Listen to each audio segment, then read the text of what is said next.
into the solid contact with the insect surface. And in the case of the bug, because of this thick lipid layer, probably the adhesive fluid cannot in contact with the surface. Well, I'm at the end of this talk. Maybe, well, this is, by the way, my group, which was long years supported by German Science Foundation, by European Science Foundation, and especially by Federal Ministry. And we have still some time. Maybe you have some questions to this part, and then in the remaining time I will show you a couple of pictures about a snake skin.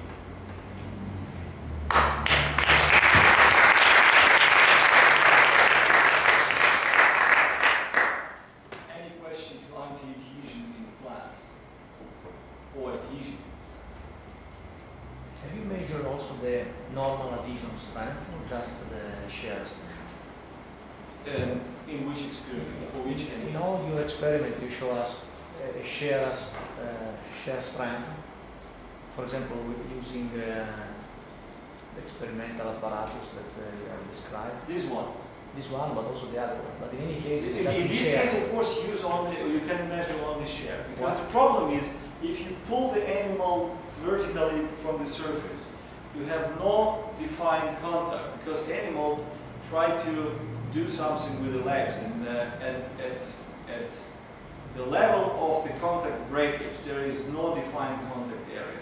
That's why with this method it's very difficult to get really reliable data. You will have a very strong dispersion. Perhaps this is at the beginning when the force is not applied, but if the force is applied, we try to remain attached or not. For example, what do you mean if the force is applied? So if you apply to press on it? No. If you press, you kill it. No. I mean, if you try to make a tensile test in traction, certainly in traction, at the given point, probably, he will try to remain attached. So he will stop. Exactly. But what they do to remain attached, they do all the time that, and you make a separation at one leg, two legs, three legs, four legs, 5 or 6. So you have very complex distribution of your data, and it's very difficult to analyze. You have a strong, this is exactly the point. This is exactly why we use the centrifuge. Because of the centrifuge, if you start to rotate, they have so-called freezing reflex.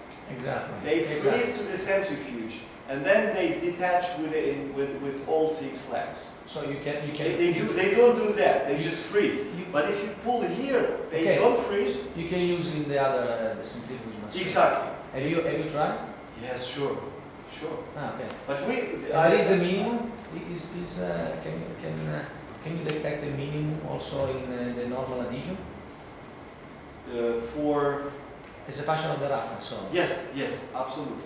Yes. Normal. The problem is only if you use the centrifuge for the normal force measurement, you will have hard time, especially on the 0.3 roughness, because on the centrifuge, just very short explanation. On the centrifuge, we have another sensor. We can put the animal here on the side of the drum, and then we can measure, of course, the adhesive component. Because if the animal is here, we measure more the frictional component. But we can, of course, measure also the adhesive component. But the problem is, if you have critical roughness like 0.3, they already slide on this surface under their own weight. So it's very difficult to perform the experiment, especially on the roughnesses which are interesting for us. So that's why we did partial, and the other problem is it is very difficult to create substrates which are cylindrical. But you can have just a small piece on the size of an insect. Oh, insects are moving all the time if they are on the centrifuge. Well, the famous freezing effect. The freezing reflex occurs at 200 revolutions per minute. Okay. So, but until 0 at 200 revolutions, you have to keep the insect on the place. You can have a small box or something like that. If you have a box, the sensor will not work. So we need a sensor in order to observe the position of the insect. So, well, yeah. Okay. If there is no other questions. Sorry, does the velocity has any influence to the friction? The velocity of the speed of the centrifugal device? Yes.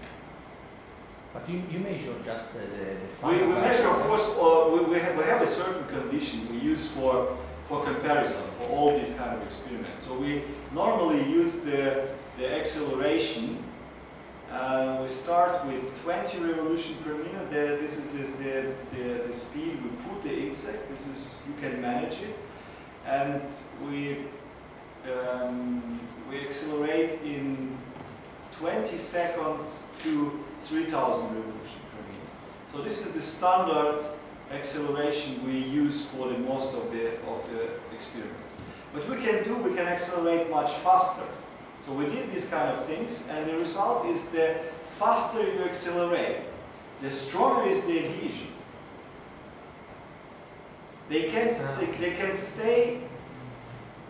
withstand even stronger forces, but for very short time. But they can withstand lower forces if they have to stay longer. If they have to They feel bad?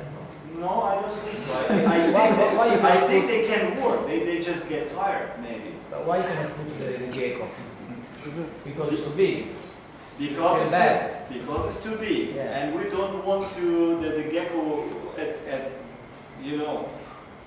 Our best insects, they can withstand 3,000 revolutions per minute, which is very fast. And if these guys fly against the wall, nothing happens. At least to our standard animals.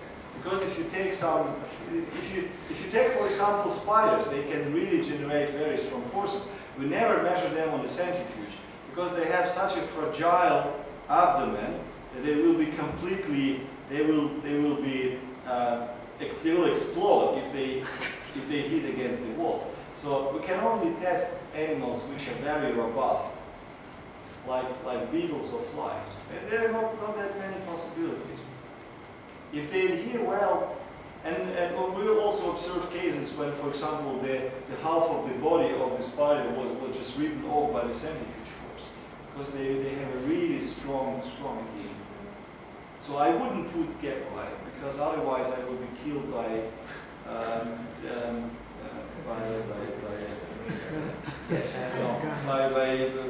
people who believe in animal protection. Okay. Could you use a MEMS matrix? MEMS? MEMS matrix, so to measure the shear stress. So depending on the position, which MEMS? I never tried. If you have this kind of technology, we would like to use it. The resolution you need. The resolution we need is about maybe 10 micronewtons or something. The resolution in space. Resolution in space, well, we can take very different animals. It depends on the question. If you would like to resolve the contribution or the forces of single zeta, then the resolution in space should be in the range of maybe 10 microns, yeah. If you would like to resolve the contribution of the leg, the resolution should be maybe 3 millimeters or something. I'm just thinking about like a touch screen or the sensors for the robots. Okay. Like the ski, they are trying to mimic in the ski. So, or else you could use that principle to make your measurements. Yeah. It would be definitely interesting, especially for such a multi-contact systems. They're just activating Yeah. at the times. Yeah, that's interesting. Maybe we can discuss. Just one comment. When you're trying to measure something, you would like not to influence the measuring object. Right? You frighten your animal, so the animal is gripping to the surface as much as it can, because it's frightened, isn't it? So your measured forces are maybe, let's say, 2, 3, or 4 times bigger than normal forces they use to adhere to the surface when they walk. Right. So imagine if you measure steel and you frighten the steel and you get I'm open for any kind of suggestion. I'm very open, but our experience tells that rotate gently. But you want to couldn't do it better. I'm afraid you couldn't do it better. Even because I think that you want to measure the maximum adhesion strength, not the normal adhesion strength. Exactly. And that's what we really need. We would like to know the maximal performance of the system. That's actually our task. That's what we want to know. But you're absolutely right. In the reality, forces, of course, not that high. But yeah, just because not all seat are in contact, not all legs are in contact. Yeah. But we would like to know the maximum. And a very good example, it very much depends on the method you use. On the centrifuge, you really get the absolute maximum, which is much stronger than in the experiment where the animal freely walked. You're absolutely right. But there is another reason. This is not the reason that Instacart just frightened. The real reason is that here you apply external force to the animal and you measure the performance of adhesive system.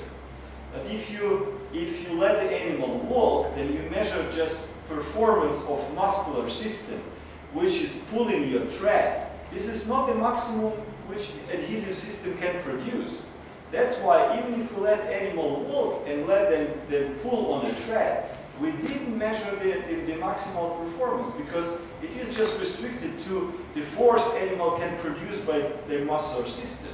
And this is about, here we measure forces about 5 times stronger than with this freely walking experiment, which tells us that the limit for adhesive system is much higher than the limit for muscular system. So we do actually both. With the thread system, is it possible to use like an AFM or something to pull the animal? Yes. Could that trigger the freeze position and you can? Well, I'm afraid the animal will not frozen. If you pull on the animal, it will continue to walk. Okay. The freezing reflex you will get only if you rotate. I don't know why. This is a good question. I don't know why you cannot get this freezing reflex if you're just pulling the animal. It will continue to do something. Okay. That's the problem. No. I just wonder concerning this centrifuge, if you experiment with flies and beetles, they can't just fly away.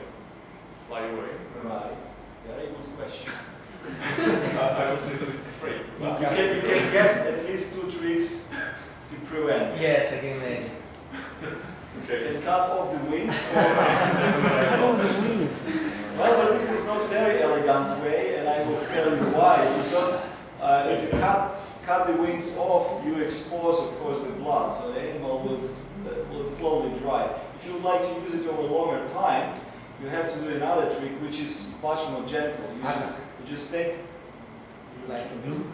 Like a glue, but you have to use, of course, special glue, not this cyan glue, which will kill immediately your animal. So you have to use a molten wax droplet with a special device. You have to be very careful. You have to anesthetize the animal first using CO2. So we anesthetize the animal before. That's a kind of medicine. It's real operation. Okay.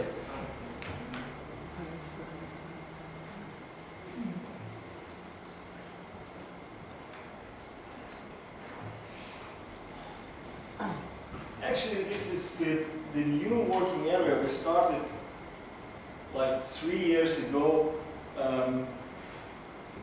And the reason for that was that I have a good friend who is the director of terrarium in Hamburg, and he is a really talented snake specialist. He has something like 13 biting cobras in his flat. He loves these animals, and we've been to one of biomechanics conferences, and somebody is giving a talk about the anti-wear properties of sandfish. This is the skink, and this guy suggested, well, sunfish is only one animal, but there is 100 species of snakes, and they are specialized on very different services. It would be interesting to look what do they have, and maybe there's some specialization. But I originally came from entomology, which is the science of insects. So there are many, there are place for everybody. If you like to study insect with million species, there is place for everybody. But if you speak about snakes, there is only a couple of thousand of species. And of course, people studied these animals already 200 years. So I didn't believe it. Nobody take a look on the microstructure of the skin.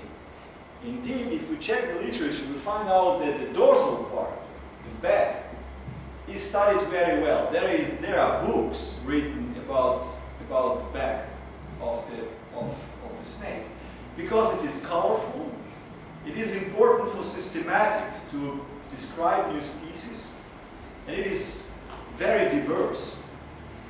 But white and boring belly, nobody take a look. That's amazing. From a mechanical point of view, of course, belly is much more interesting. We started to do something. And what is really important, if you consider friction in a motion system, especially in biological system, there are at least two different specialized systems. Some of them, for example, in joints, they try to minimize energy expenditure. So that's why friction here must be somehow minimized. And you have to maximize friction on the other side of the system in order to generate propulsion. This is very old idea. But the interesting is that these both two events are divided in place, but should happen simultaneous in time. And in both cases, the main purpose of both these specialized systems is to save mass or energy. But these animals, they don't have legs. They abandoned legs some years ago. And if you use sliding locomotion, your body is almost all the time exposed to the surface. And the interesting thing about snake is that the friction has to be decreased to slide, to generate propulsion. To slide is probably not good expression. To generate propulsion and to reduce skin wear. Because if you're in continuous contact with the surface, you will probably have some wear. And especially some animals, they live really in the desert, in really mechanically harsh environment. And on the other hand, friction has to be increased. Okay, here friction should be minimized to slide and to reduce skin wear. And on the other hand, friction has to be increased in order to generate propulsion. And these two events are divided in place or in time. So this part of the body should generate strong friction, at the same time it should generate low friction, or in the other part of the sliding cycle. So this is pretty good place for optimization. How to optimize the friction in such a sliding body. If you look on different kind of snake locomotion, there is so-called side winding. It's very enigmatic. I never understand. I look at these kind of videos many times, but I couldn't understand what's really happening. So it is kind of walking. It's kind of gait, actually. They just move one part of the body and then move the other part of the body, like using kind of gait. What's called side winding. Undulation. This is probably more or less standard way of locomotion of most snakes. This is what we call rectilinear, when they use ribs, and every single ribs is connected directly to the scales, to the single scales. They can change the angle of the scales and use it as a leg. So it's a kind of almost leg locomotion, if you want. And And snake can stay in pretty linear condition and move. It's also kind of enigmatic. And they use, of course, this metachronal wave. So they move, the motion happen to different cycles and shifted in the phase along the body. There is another sort of locomotion called concertina. They use it as a concertina, as Ziehharmonika in German. This part of the body is always directed forward, and this part of the body is just doing some oscillation, some ondulation. But in any case, if you consider all this kind of locomotion, what do they have in common is that one part of the body is normally sliding somehow, and another part of the body is encouraging. And of course it is easy to understand if you have scales, they can change the angle and can encourage on very strong roughness, on some surface irregularities. This is clear. But for example, in this case, part of the body generates stronger friction, must generate stronger friction, and another part of the body must slide. So in this case, friction is generated over here, but this part is normally sliding forward. Okay? So, what is about generating friction, different friction to different cycle in the locomotion? Well, the increasing friction can generate propulsion. Which mechanism we can hypothesize? Well, snakes, they are pretty active animals. They have a lot of muscles, and they can actually punctually change local pressure. So, for example, if you one day decide to measure forces, contact forces on the snake, if you don't anesthetize the snake, it is really hard job, because as soon as you try to push with the sensor on any part of the belly, the snake takes this part out. So you couldn't measure that.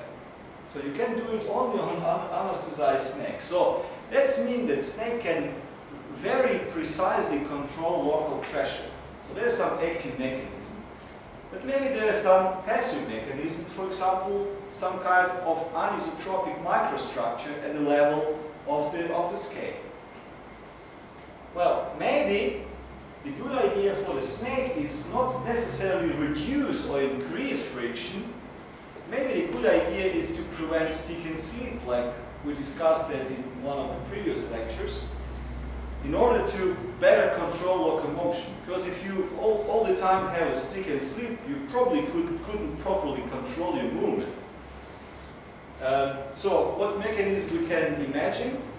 Low surface energy for adhesion reduction. Probably it is not a good idea to have adhesive surface on the belly. And maybe to divide one large contact into subcontacts by using some microstructure. How to decrease friction, how to decrease it in order to slide and to reduce wear. Again, active mechanism, maybe to decrease local pressure. And maybe there is some passive mechanism, again, anisotropic microstructure. Maybe some specific material properties. Maybe there is some kind of lubrication, which is not described for snakes. There's a lot of information, there's a lot of literature showing that snake skin is impregnated by lipids, which prevent evaporation. Probably the primary function is to prevent evaporation. But maybe these lipids can be delivered to the contact area and help lubricating.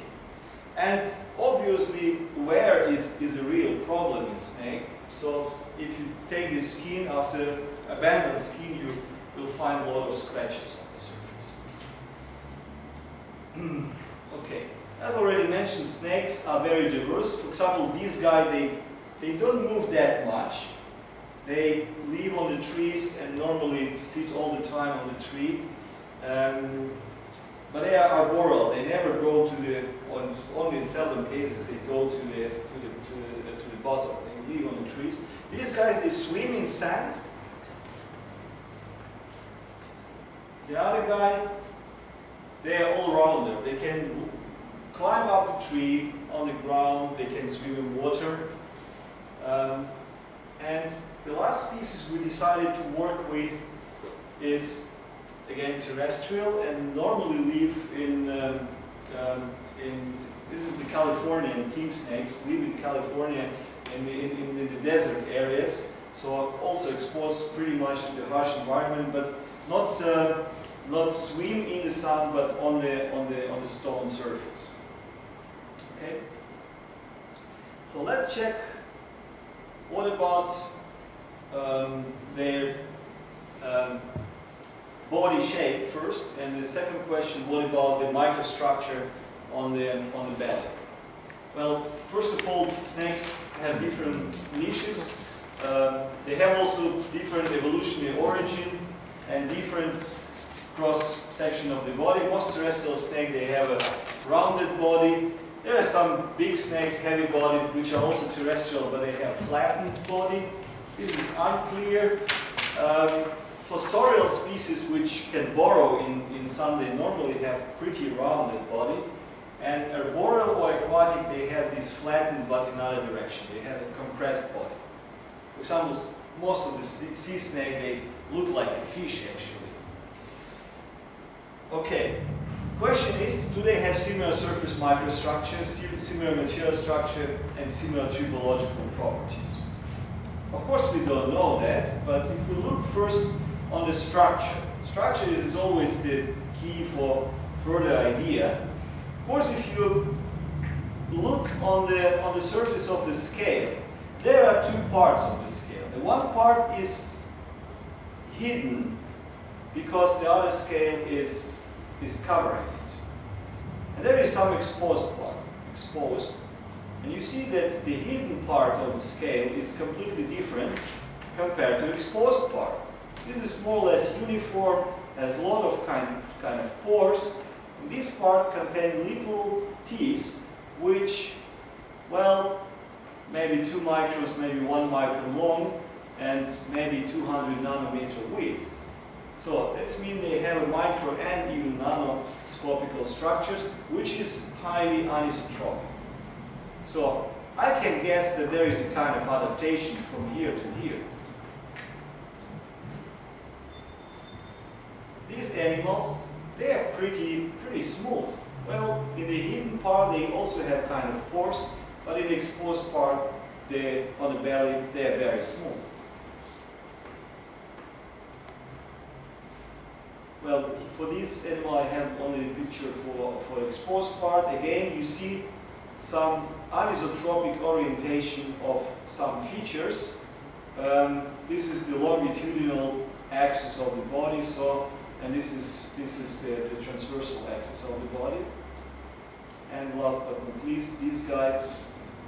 This is the hidden part, this is the exposed part. Again, here, even in the hidden part, we see some microstructure which is anisotropic, but the exposed part is extremely anisotropic. Okay. So we started to do some very initial experiments with this material. And this is the rattlesnake. Again, the belly.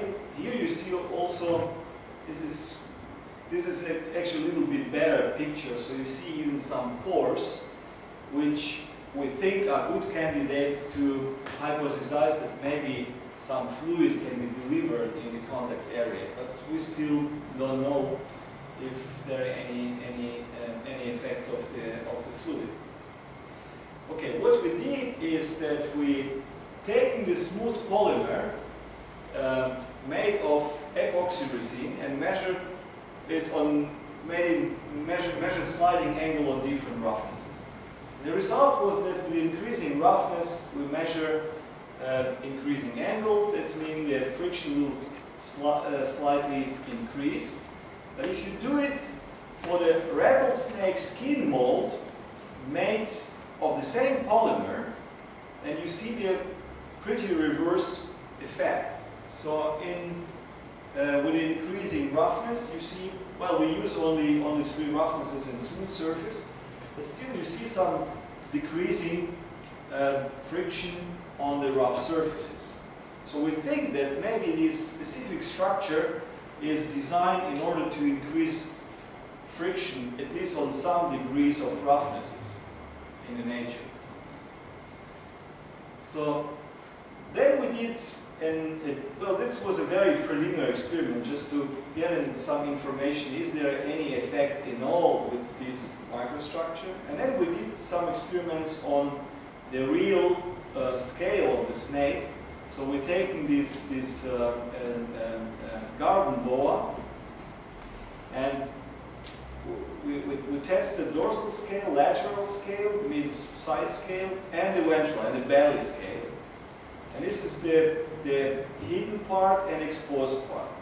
Well, let us forget about hidden part, it's maybe not that interesting, but exposed part in the dorsal on the back is very different from the belly part. And you see again this kind of ridges which longitudinal oriented. This surface is more or less isotropic, and you can imagine that this surface will trap light very nice. So this is pretty nice scattering, light scattering surface. Animals, they have no reflection at all. The light is captured very nice, and also this structure is pretty much hydrophobic. It's not super hydrophobic, but it is pretty much water repellent. This surface is not water repellent, but in any case, you see some kind of adaptation from this generic pattern we see in exposed part, in hidden part, and in exposed part in the dorsal scale it is pretty similar, but in the ventral scale it's very much specialized. It's a completely different surface. We did again pretty much primitive experiment. We call this machine Leonardo machine because you can measure friction just by measuring the angle. We're changing the angle by the motor, and you can change the surface. It works pretty well. So we make some samples out of the snake skin and measure it in different directions. Rostrad means the sample is sliding in this direction, sideward means this direction, and cauda means in the backwards. So what we see here, ventral scale, lateral scale, dorsal scale. The first result, what you see here is the ventral scale generally have much lower frictional coefficient compared to the dorsal and lateral scales. So this is very much specialized compared to these two. So there is not that big difference between these two, and pretty high frictional coefficient, and here frictional coefficient is much lower. And another interesting point is that if you slide the ventral scale sidewards, the friction is higher than if you slide it in rostral, forward or backwards. That means that because we have these little ridges, the friction is stronger in this direction and lower in this direction. Which probably pretty handy if the animals do this kind of this kind of undulation, because if the force is produced in this direction, a little bit in lateral direction, the friction is a little bit higher than if the animal slides in this part in this direction. It makes completely sense. But in this case, we glued the scales to a very rigid surface. We glued it to the rigid polymer surface. But the belly of the snake is very elastic. It is a kind of, you feel it is a kind of elastomer. And right now we repeat this experiment with soft baking. And the soft baking changed completely the work. We see that on the, I don't have the data right now, but we see that the effect of anisotropy is much stronger if your support is soft. So this combination between micro and nanostructure with the specialized material properties, with the softness of the baking, is probably the key how the snake can generate strong friction. anisotropic friction. Well, where is the problem for snakes? Sometimes at deeper scratches, even the material completely fails. So this is abandoned skin of these animals which swim in sand. And of course there is a good solution for the problem. Namely, animals can completely change the skin. But it is of course, from energetical point of view, is very costly because this is a costly protein, and if you abandon it, that's why some animals, by the way, because the protein is costly, it's very hard time to get the good skin from the gecko, because gecko immediately eat its own skin. So snakes, they don't do that, or at least not all snakes do that. So in any case, they don't recycle the material. So what can we imagine as a wear reduction mechanism? There are some hypotheses which were already expressed by other researchers, but unfortunately not proven experimentally. For example, there is a hypothesis by Reichenberg about the possibility that snake skin is charged, and because of opposite charge to the environment, which is of course very difficult to create, to have always opposite, or not opposite, the same charge to the environment, then you can probably have some repulsion force, and by having this repulsion force decrease wear and decrease normal load of particles on the surface. Well, also the same group, they mentioned that maybe there is some lubrication mechanism. So if you have some particles on the surface, for example, in the Namib desert, at least for some species, there is real nanoparticles in the air which can stick to these big particles and probably work as a solid lubricant. But well, this is on the Namib desert, but this is not normal environment for the most of snakes.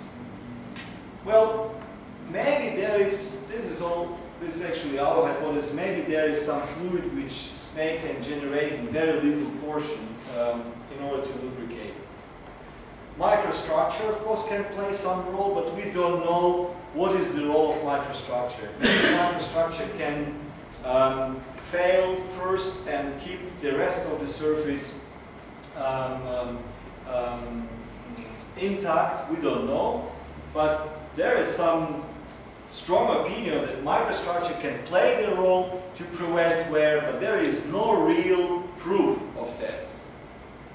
And maybe the material properties. Maybe this material has specific material properties which prevent abrasion. This is probably the most interesting part, because a lot of these ideas, to my opinion, are probably a little bit unreal. So that's why we decided as first test material properties, because many natural systems, for example, teeth, they have also kind of wear preventing system because they have a gradient material properties. And we can also imagine that the same we will observe also in the snake skin. So what about the structure of the snake skin? There is some, well, this is the inner layers and this is outside. This is inside and outside. Just reverse, reverse picture. Okay, so this is the fracture in the SEM, and here you see this is the outer scale layer called Oberhäutchen. I'm sorry, this is the German term which is used also in English literature. Very few German words which are really scientifically used over the world. Means external skin. Oberhäutchen means external skin. And there are some other layers consisting mostly of alpha keratin and have a little bit different structure. It is not that densely packed as is Oberhäutchen. Oberhäutchen consists of the beta keratin and pretty much densely packed. Okay. Okay. The question is there gradient properties? We can imagine that there is gradient properties because this material is in any case densely packed, and beta keratin normally has much stronger, much higher elasticity modulus than the alpha keratin. So it is presumably much stiffer than the inner layer. But this was idea, I can skip it. This is the Oberhäutchen densely packed part, this is less densely packed part. Again, you see these little, on the surface you see these little kind of pores.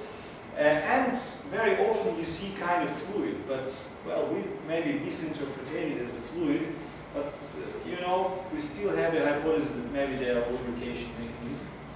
Okay, so snakes you already seen, and we use nano indentation in order to compare material properties of the skin, MTS2, at indentation depths, which, of course, much lower than the entire depth of the skin, and we use, of course, some preparation for statistics. But maybe very important to mention is that we use so-called continuous stiffness mode, where we didn't only use one indent, but we use kind of cycling multiple indentation on one place in order to get elasticity moduli from different depths of the material. We use Berkovich indenter. And this is the result. If you indent from inside, you will get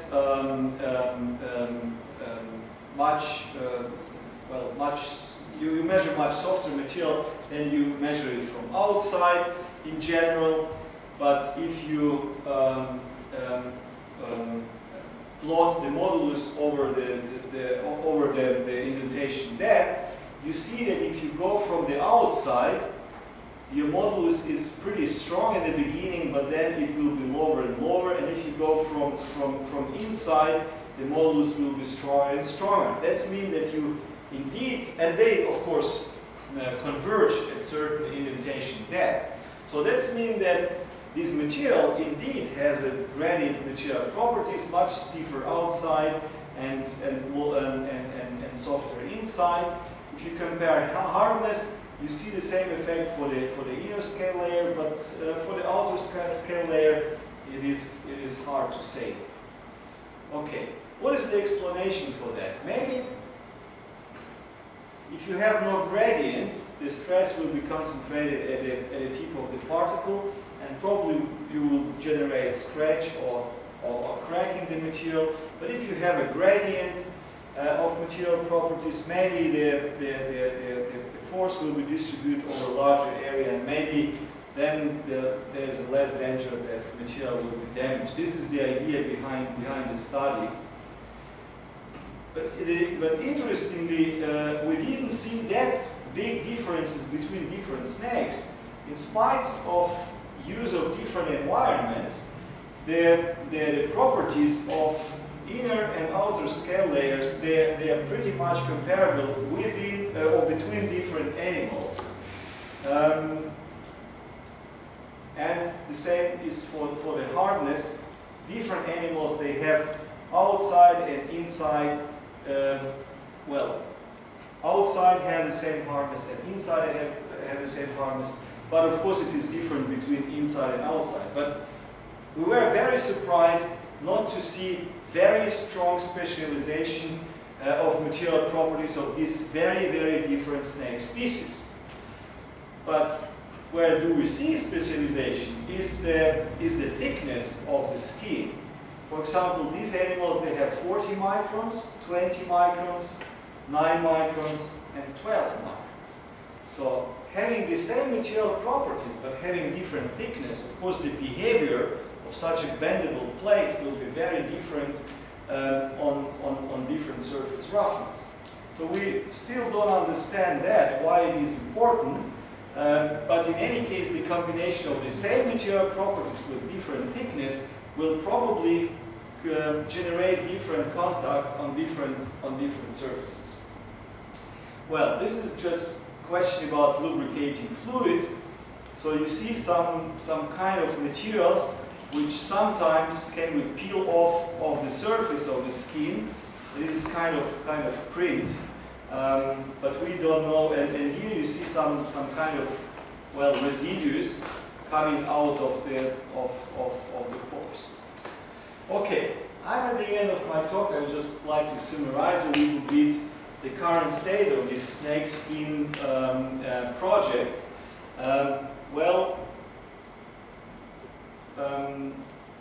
Snakes, they can probably actively decrease or increase local pressure. They have anisotropic microstructure on the belly. Right now we also did some studies, and at least some snakes, they have pretty much low energy, surface energy.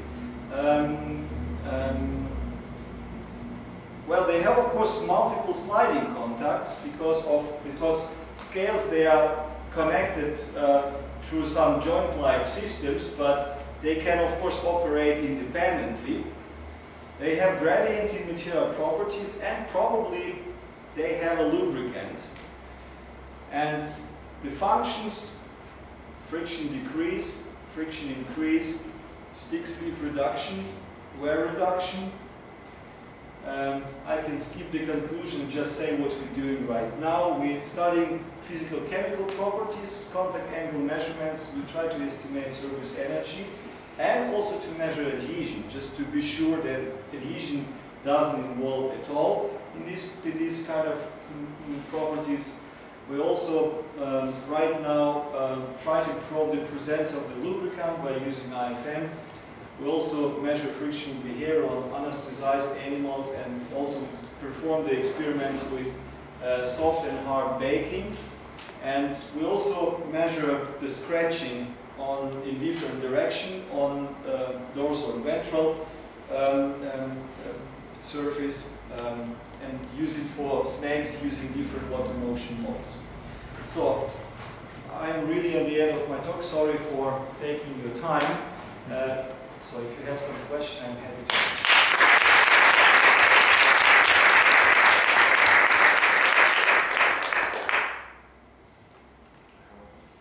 You measured the friction coefficient, but that was statical test. Yes. On Leonardo da Vinci machine. This is statical. But right now we're measuring, we're using for this soft and hard baking, we use completely different approach. We use our our tribometer, micro tribometer, and we use sapphire ball and rough sapphire ball, or roughened sapphire ball, and we measure static and dynamic friction. We do both. Right. I think the dynamical is more important because friction reduction is important in movement. Exactly, exactly. But I must immediately say that we don't see any static friction at all. I don't know why. So there is statistically sliding and dynamic and static friction is completely the same. This is not a rubber. Yeah. So if you have in the case of gecko, for example, we have no static friction at all. We have only strong dynamic friction because it depends also on the shape of the microstructure.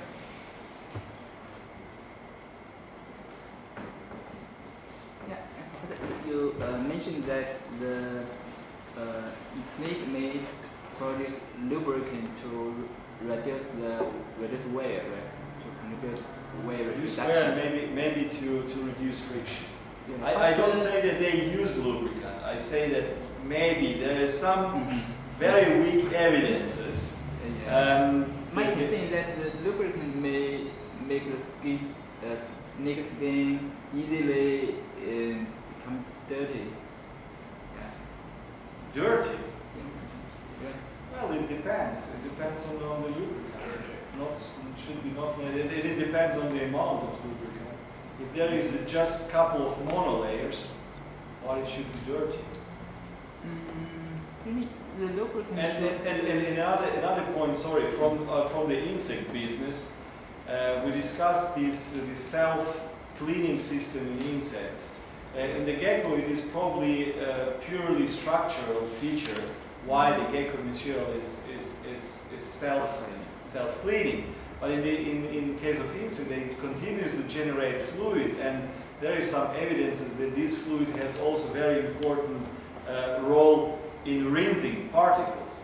So maybe if the snake is lubricated, it's not necessarily dirty because it's sliding, and at sliding the particles will remove if you continue to produce thin layer of the fluid.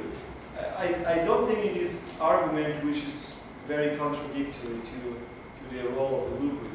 But I must emphasize, we really don't know. It is still evidence. we need more evidences. Or maybe there is no real fluid. So we see something on the surface, but not always, from time to time. And for example, we also did an experiment. If you take a snake, it has completely different appearance. And for example, very often we have to do surface mold.